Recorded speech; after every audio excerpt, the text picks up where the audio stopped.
Hello guys! Welcome back again sa aking channel. And ngayon nandito tayo sa farm. Dito sa my fish pond. Ayan, na-miss kong pumunta dito. So, dito sa aking likod, may mga bougainvillea na yung mga binili ni Madam. So, ito na yung mga pots. Nakalagay na din siya sa mga pots. Tapos, merong bagong dumating kanina na mga bagong pots din na pinagawa ni Madam. So, tingnan nyo yung gilid ng fish pond, mga bebshi. May magagandang mga bougainvillea na bulaklak. So, kasi, ang gusto ni Madam dito sa kanyang farm, yung more on flowers. Kasi, diba, pagka maraming bulaklak talaga, ay nakakaganda talaga yan ng tanawin. Ay nakaka-fresh, diba? So, ako mahilig din talaga ako sa mga bulaklak, lalo na yung gusto ko din yung mga ganito, yung mga bougainvillea kasi marami siyang varieties of color ng bulaklak, diba? Kahit sa isang niya, stem, meron ng maraming klase ng kulay ng bulaklak. So, yan din ang isa sa maganda sa bougainvillea. Ayan. Tingnan yung mga bebsyo. Ayan, oh. Sa isang meron siyang kulay pink, may kulay red. Tapos ang hangin dito, sarap talaga ditong magtambay. Tingnan nyo. Lalo na ngayon na papalapit na summer na. So, sobrang init na din talaga, no? Kaya, sarap talagang magtambay sa pagka mga ganitong lugar yung may sapa. Ayan. And, ito tayo dyan later. Ayan, guys. So, ito, hindi pa siya namulaklak. Yan din.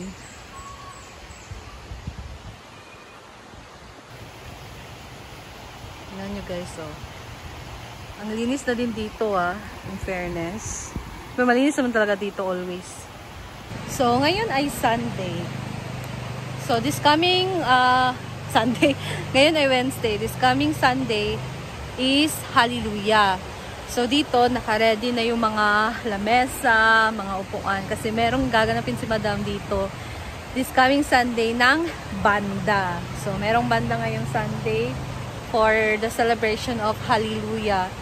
Ayan, naka-ready na mga upuan. So, napaka-refreshing dito guys. Malapit lang dito sa Sapa. So, sarap talaga ditong maligo. Kahit ngayon nga, sarap ng maligo dyan sa tubig kasi malamig ang tubig dito guys. Ayan o, meron na naka-prepare ng mga lamesa. May mga upuan na. So, dito na side, may duyan. So, masarap magtambay. And doon din na meron dati na dyan na lamesa. Parang bakit masira ito? Hindi tinanggal pala. So, doon din may lamesa. Ayan.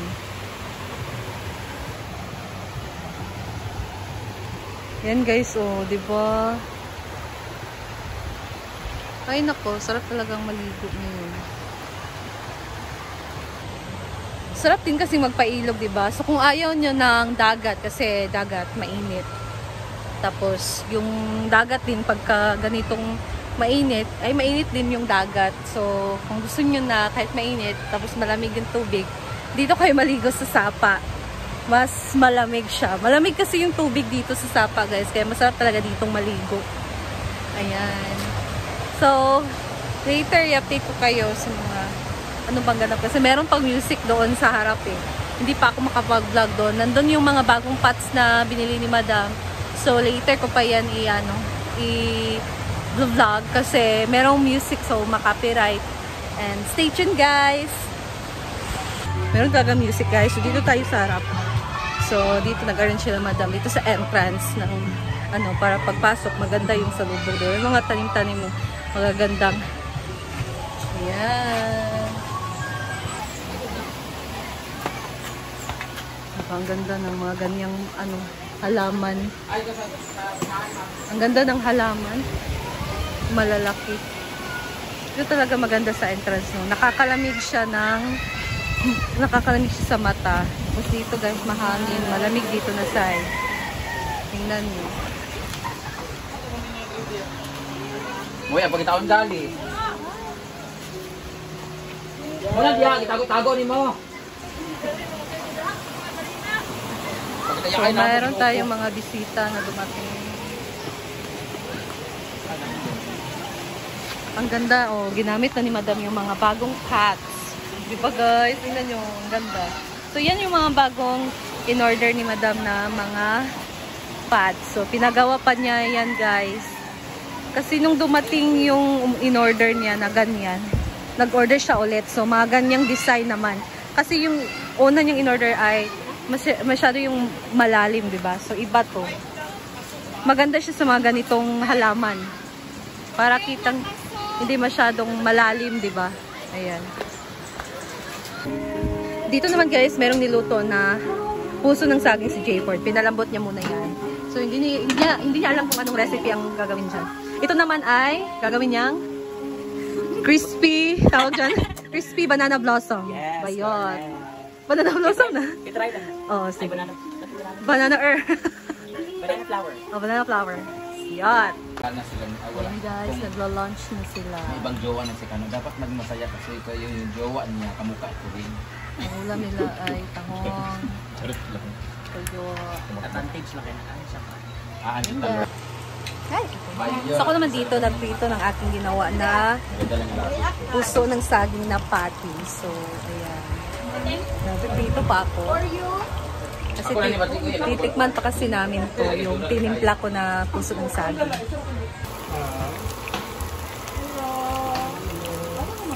Ito siya guys. So, ayan.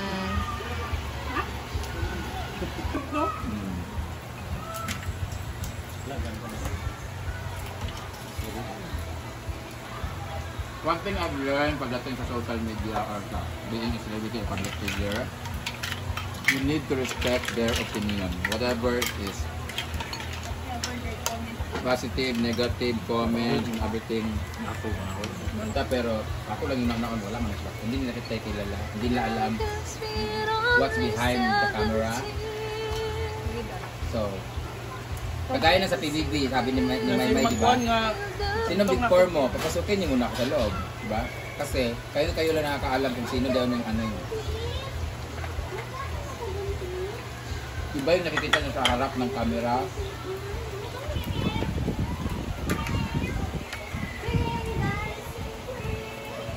Black tayo. Ganyan lang. Kung may nagsabi sa akin, ang pangit na okay lang pangit, ito na binabak black yun. Pero yung may nag-comment kanina, you're so annoying, nakaka-bad trip. Black na yun. Ano naman yun? Oh, mananaw man. Ayan guys, so it's 3 PM na. So, snack na talaga siya for merienda. And nag-treat si Madam sa amin ng iced coffee. Sa init pa naman ng panahon, ang sarap uminom ng malamig. So, yung partner namin dito ay mangguan. Ayan na guys, so nagluto si Bating ng ginawa nating patty. Puso ng saging na patty. So, ayan.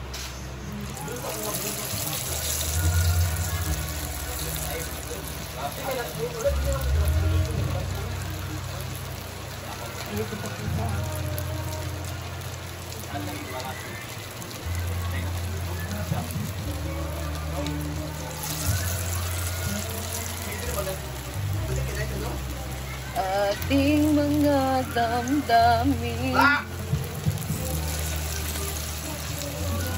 Ayakan mo Right bayot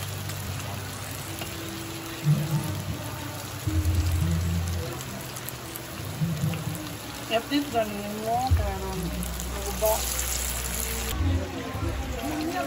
Kanina nagluto ako pero konti lang yun. Tinikman lang namin kung sakto na ba yung lasa. Amat yan, napila rin ito. Kawas sa mga yan.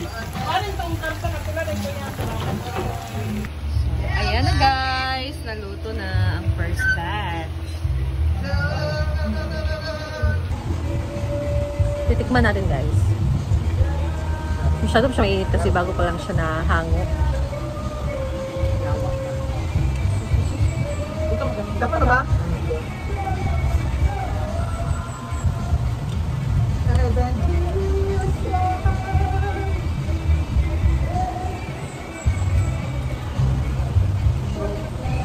isa ha.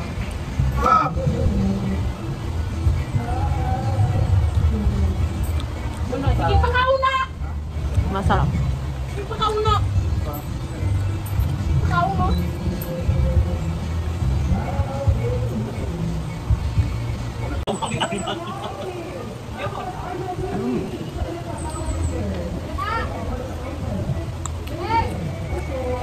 Mayroong rice guys.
Ayun guys, so I'm sudah naman to pati. Ayan guys, so I'm going home and yung mga pot pala na yung kanina, so nandito siya guys. So ayan, ilagay na ni madam dito sa entrance sa Hinaguan Farm. Diba, ang gaganda. Tapos ang gaganda din ng mga halaman, lalo na to, diba, ang laki. Ang ganda niya guys, sinan. Diba? Bongga. So, ayan guys, and thank you for watching. Uwi na din ako sa bahay. So, that's all for today. Thank you so much for watching guys, and see you again sa aking next video. Bye!